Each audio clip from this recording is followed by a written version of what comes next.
Je vais ici vous poser, dans le cadre de cette réflexion sur les pratiques numériques, une question spécifique. Que peuvent offrir en spécificité les œuvres hypermédiatiques à la gestion du deuil et de la commémoration des morts? Voilà la question que je vous pose. Alors, le besoin d'un lieu et d'un temps dévolu à la gestion des morts, inséparable d'une interrogation sur le sens de la mortalité, caractérise l'espèce humaine et a généré diverses formes rituelles, tantôt institutionnalisées, tantôt sauvages. Seule l'humanité, dans l'ensemble du règne vivant, ne traite pas le cadavre en objet, mais en défunt, statut qui se marque par le biais de phrases, d'images, de sonorités, d'une gestuelle, investie d'une dimension symbolique. La pratique littéraire, entre autres, accompagne le deuil en raison du besoin de symboliser, en recourant en particulier au langage verbal. Et les créations hypermédiatiques jouent désormais le rôle dans ce processus, comme en a témoigné la 9e livraison de Bleu Orange, consacrée en 2016 aux morts violentes. Et je vais m'appuyer ici sur 2 œuvres hypermédiatiques parues dans cette livraison, Remembering the Dead de John Barber et Paroles gelées de Françoise Chandefort, que je suis très très heureuse d'avoir dans la salle. Elle pourra donc répondre à toutes les questions qui me laissent pantoise quand vous me les posez. Donc je vais analyser à partir de ces 2 textes ce que la formalisation numérique prise dans un travail esthétique apporte sur le plan de la symbolisation. Et je vous invite à observer comment ces œuvres, qui jouent simultanément sur l'émotionnel et sur le notionnel, activent un vécu partageable d'ordre rituel. Et plus spécifiquement, je montrerai en quoi la performativité de ces créations repose sur une formalisation de la temporalité. La littérature, art du temps selon la classification de Lessing, repose autant que la musique sur le déploiement d'un axe temporel, d'un langage, auquel il donne un traitement esthétique. À l'ère numérique, les œuvres hypermédiatiques ajoutent la composante visuelle, spatiale, engagent une dynamique intermédiaire. Donc la temporalité des arts numériques est toujours chronotopique. Cette particularité sémiotique, qui donne lieu à une complexification des possibles, prend place dans le contexte de l'hypertrophie du code scopique qui marque le monde contemporain. Et je propose d'observer ici, dans 2 pratiques différentes, comment des œuvres hypermédiatiques activent des dispositifs qui, en jouant sur la temporalité chronotopique, accomplissent un travail de gestion commémorative qui atteint un objectif collectif, civique, au départ d'une interpellation des subjectivités individuelles. Dans les écrits d'écran, comme le souligne Fiorenza Gamba, l'activité traverse la sphère privée aussi bien que la sphère publique. Alors, 2 remarques préliminaires à ce sujet. D'une part, il faut souligner que la création sur support numérique permet de répondre à un désir fondamental à l'égard de la gestion de la mort en favorisant la personnalisation des rites mortuaires contre le prêt à enterrer des entreprises funéraires. Les lettres et les arts ont d'ailleurs de tout temps permis la gestion de ce qui n'est pas nécessairement pris en charge par l'institution lors des cérémonies officielles des funérailles ou des cérémonies commémoratives qui compriment souvent l'émotion individuelle dans des cadres de rationalité, voire de bureaucratisation de la mort, entre autres par un compartimentage imposé du temps. Mais les pratiques numériques exacerbe ce sentiment d'autonomie de par l'interactivité qui les caractérise. C'est ainsi que dès son invention, le médium informatique a été le lieu d'initiative concurrente au rite mortuaire institué pour instaurer des ritualités parallèles, directement gérées par les endeuillés, dans le cyberespace qui leur est familier au quotidien. Et ainsi sont apparus, par exemple, des cimetières virtuels. Le premier, c'était en 1995, The World Wide Cemetery. Des sites commémoratifs, des pages spécifiques sur les réseaux sociaux, etc. Deuxième remarque, d'autre part, le numérique joue un rôle essentiel dans le souci de publicisation caractéristique de l'acception actuelle du communautaire qui veut qu'une activité s'inscrive dans une dynamique collective par la visibilité. La particularité du fonctionnement numérique est que la socialisation y fonctionne bottom-up. Les besoins individuels, quels qu'ils soient, parviennent par réseautage à constituer des préoccupations collectives. Ils naissent de manière singulière et s'agrègent ensuite virtuellement autour de désirs et de valeurs partagées qui occupent des espaces de visibilité numérique, susceptibles d'ailleurs de devenir aussi des espaces réels. Par exemple, je prends un seul exemple, la confection des patchworks de noms qui portent les noms des morts du sida dans la communauté gay. C'est une pratique commémorative qui s'est répandue grâce à Internet et qui donne lieu à des expositions qui ne sont plus virtuelles, mais qui sont réelles lors de la Journée mondiale du sida. Je vais donc commencer par Remembering the Dead de John Barber.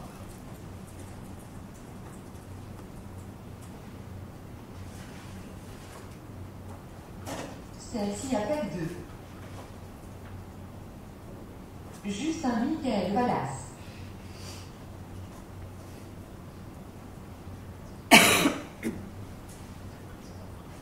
Dwayne Robinson 3.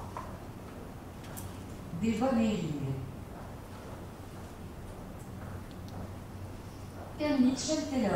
Je vous invite à regarder ce qui est aussi en haut de l'écran. Je ne sais pas si c'est visible parce que... Mais normalement, tous ces noms s'inscrivent là-haut. Est-ce que vous le voyez? La ligne qui se constitue? Non, c'est trop loin, vous ne pouvez pas le voir. Donc il y a une ligne de noms qui se constitue en haut, et qui va d'ailleurs petit à petit. Donc vous avez vu le principe, j'arrête. Donc comment est-ce que j'arrête ceci? Voilà, Casillas. Pardon, je ferme la page, on ne pourra plus y revenir après. Désir Aliel. Ok. Voilà. Donc, vous avez vu Remembering the Dead de John Barber, qui accomplit un geste de commémoration funèbre en faisant apparaître visuellement et auditivement les noms d'individus tués par balle en Amérique durant les années 2014-2016. Non pas des morts accidentelles, ni des suicides, mais des homicides intentionnels dont on note, vous avez vu, l'identité de la victime, la date, le lieu du crime. Ce travail propose une sorte de mémorial indéfiniment offert à sa réactualisation à chaque nouvelle visite du site par un internaute. Donc les identités des morts apparaissent d'abord en blanc au centre de l'écran, accompagnées de la date et du lieu de l'assassinat, et puis ils sont prononcés à voix haute, et puis les noms se placent seuls, à la suite les uns des autres, en grisé sur le fond d'écran. L'écran se remplit ainsi peu à peu d'une multitude de noms, ainsi que de la mention de quelques anonymes qui sont des cadavres restés non identifiés. Donc, la liste des victimes est prononcée par une voix de femme sans intonation particulière et la même neutralité marque le visible en blanc et puis en gris, vous ne voyez pas très bien mais je pense que au fur et à mesure du défilement vous allez le voir, en gris sur fond noir dans une police de caractères sans empattement. C'est donc par une inscription visuelle et sonore neutre, désincarnée dirait-on, que la série de meurtres est rapportée. L'effet de singularisation de chaque défunt tient à des données factuelles, un prénom, un patronyme, un lieu, une date. Ces modalités peuvent faire songer aux pratiques traditionnelles d'hommage aux soldats morts en guerre.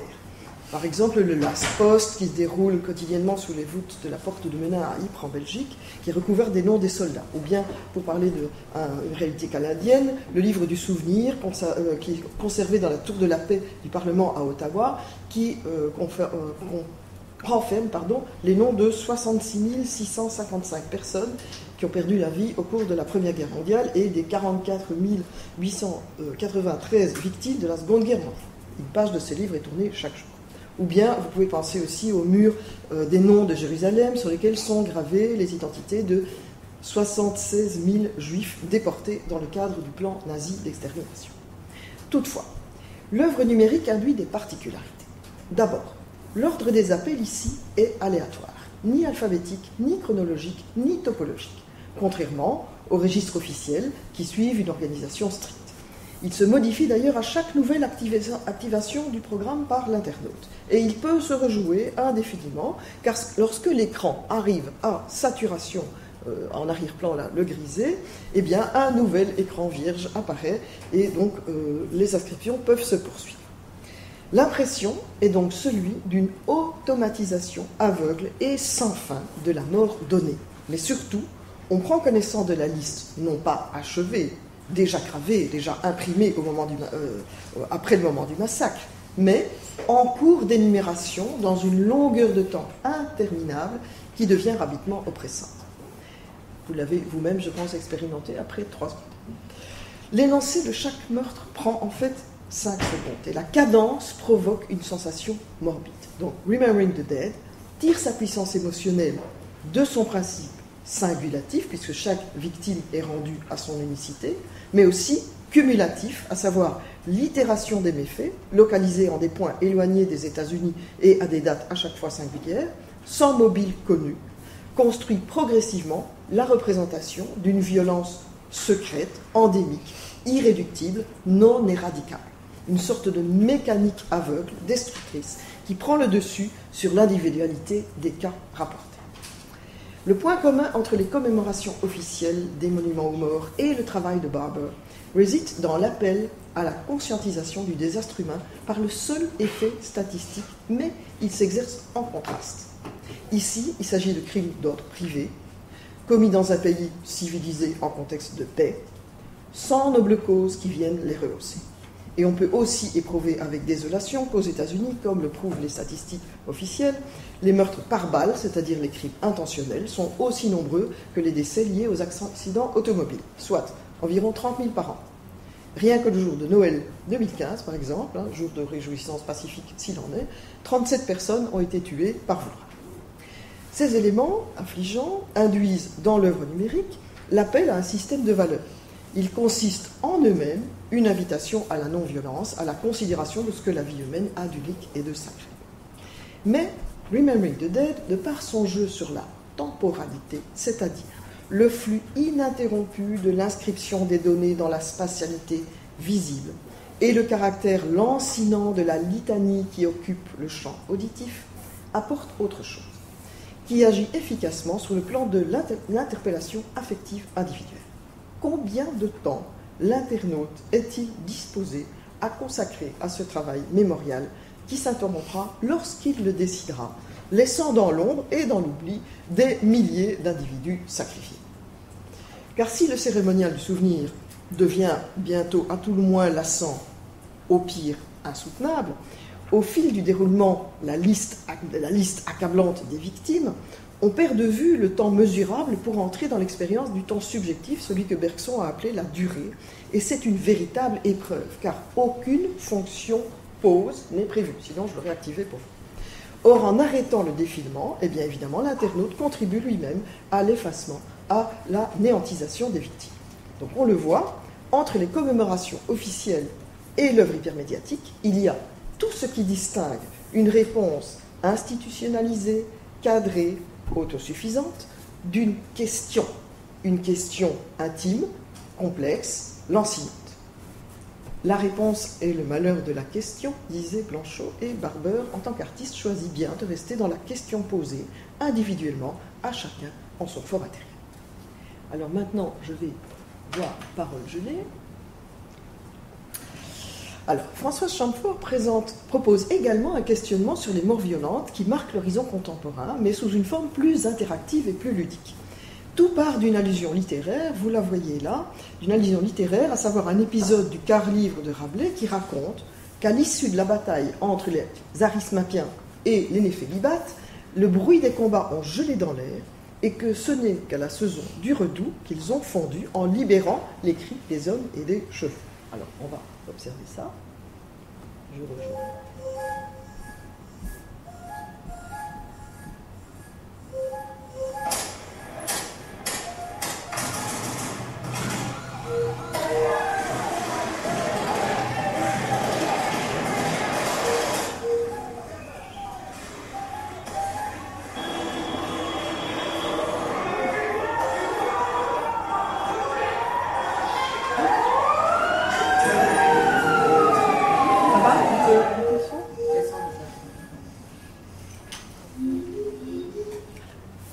Donc, vous le voyez, Françoise Champfort réalise sur cette base une animation, ou sur un fond d'écran où la citation rabelaisienne est rappelée, devant l'esquisse d'un navire et d'une silhouette humaine bras levés, passent des bulles de couleurs qui flottent librement dans l'air, au gré du vent. L'internaute peut choisir de les laisser passer ou de les attraper au vol, et s'il les touche, vous avez vu, elle laisse éclater des fragments sonores qui témoignent des guerres et des attentats récents, cris, éclats de bombes, dénotations d'armes à feu, sirènes, paroles de panique, brouhaha qui traduit le chaos. La date et le lieu de chaque événement meurtrier apparaissent sur l'écran. Et une fois apparu, ils restent inscrits à l'endroit où la bulle a été crevée. Par accumulation, ils peuvent envahir, je ne vais pas vous le faire subir, mais ils peuvent envahir progressivement l'espace de l'écran. Donc, dans le même temps, sans aucune interférence, une mélodie répétitive faite de notes hautes, dans une rythmique alerte, plutôt joyeuse, se fait entendre en continu, qui connote plutôt la banalité d'un jeu vidéo. Si c'est le martelage de la violence omniprésente dans le monde actuel qui s'impose à l'écran, la citation de Rabelais souligne la permanence ininterrompue de la barbarie en rapprochant l'internaute contemporain des siècles d'histoire qui le précèdent. Et de même que l'auteur de la Renaissance avait choisi d'opposer le rire carnavalesque aux turbulences de son époque, ici, c'est paradoxalement par une structure ludique que l'on est interpellé sur le plan d'une conscientisation civique. Pris dans un jeu d'adresse, capturer les bulles en vol, sur un fond sonore électronique d'ambiance légère, chacun est amené, dans un contraste interpellant, à laisser se répandre dans son propre espace visuel, c'est-à-dire l'écran et sonore, les traces indélébiles des massacres qui meurtrissent le monde. Donc les actions posées, portées par un jeu anodin, sont en réalité lourdes de sens. Elles mènent à éprouver sensoriellement les menaces de destruction, les crispations, la détresse de personnes anonymes dont la réalité a été tout sauf ludique. Et elles conduisent à laisser l'écran être étouffé peu à peu sous les traces visuelles des tragédies vécues aux quatre coins du globe.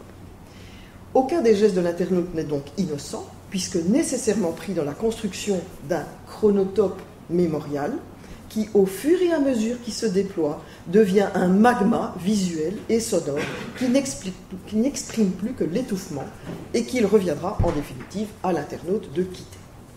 Donc à nouveau, le chronotope, qui évolue jusqu'à la saturation de l'écran, induit un questionnement. Jusqu'où l'internaute pourra-t-il tolérer de faire intervenir dans son propre espace, jusqu'à le rendre irrespirable, les traces des drames sanglants qui déchirent le monde? Comme dans Remembering the Dead, se pose la question de la limite de ce que chacun peut investir de lui-même à l'égard du problème de la violence et du souvenir des morts. Dans les deux œuvres, le jeu, une fois enclenché, se déroule sans interruption possible. Les bulles se multiplient sans cesse et les noms des victimes assassinées s'affichent en litanie. Mais, à l'inverse de l'œuvre de Barber que j'ai montrée tout à l'heure, qui se déroule avec régularité, par automation sur l'écran, laissant la seule alternative d'assister au défilement ou de sortir de l'application, chez Chambefort, l'internaute prend une part active au parcours de l'œuvre et de ce fait davantage de responsabilité. Va-t-il se complaire dans le grotesque, voire le cynisme, en jouant, en négligeant le fait qu'il s'agit d'évoquer des tragédies humaines? Ou au contraire, va-t-il jouer parce qu'il sait que le jeu est sérieux pour crever les bulles de sa propre indifférence au tourment de son siècle? Ou encore, choisir de ne pas jouer, de laisser se perdre dans l'oubli les indices de l'horreur? Quoi qu'il en soit, les paroles gelées font de l'internaute un être impliqué. Outre le rapport implicite au rite commémoratif des guerres, chacune de ces œuvres se présente, de par la datation des méfaits qu'elle égrène, en lien avec l'actualité journalistique qui ne cesse de dérouler au quotidien le cortège de la violence sur les écrans et de nos espaces privés et publics. Les paroles gelées renvoient à ce sens à la rubrique des actualités internationales qui recense les conflits d'ampleur, tandis que Remembering the Dead renvoie aux faits divers qui concernent des individus ordinaires. Mais ici, à l'inverse du contexte communicationnel dominant des médias d'actualité et des réseaux sociaux qui les relaient, aucune iconisation de l'horreur. Les meurtres ne sont illustrés par aucune imagerie et les défunts n'ont pas de corps. L'expression des agressions se limite à des indices sonores et les victimes ne sont plus que des signes linguistiques qui occupent l'espace numérique. Ces procédés sémiotiques incitent à considérer par contraste le rapport banalisé aux images de violence auquel leur accumulation dans l'horizon médiatisé quotidien condamne l'homme contemporain. Ils induisent en outre à faire une expérience fondamentale, rituelle, celle d'un memento mori performatif, au cours duquel l'internaute assiste d'abord à l'apparition d'êtres humains victimisés qui deviennent purs signes, et puis, par sa propre décision d'interrompre le flux, qui disparaissent aussi en tant que signes, pour ne plus exister que dans la mémoire ou dans la rémanence mémorielle de l'internaute, tant qu'elle puisse durer. Or, ce faisant, c'est le schéma traditionnel du deuil qui est parcouru selon ces trois phases essentielles qui sont 1. Se souvenir de la personne, 2. Rejouer symboliquement sa mort, 3. Séparer le règne des vivants et des morts afin de relancer les endeuillés dans la vie. Car la sortie de l'application, assortie d'un questionnement sur l'implication psychique et civique de chacun dans la gestion des morts violentes, s'avère une décision de s'écarter du ressassement et renvoie avec lucidité vers le vivant.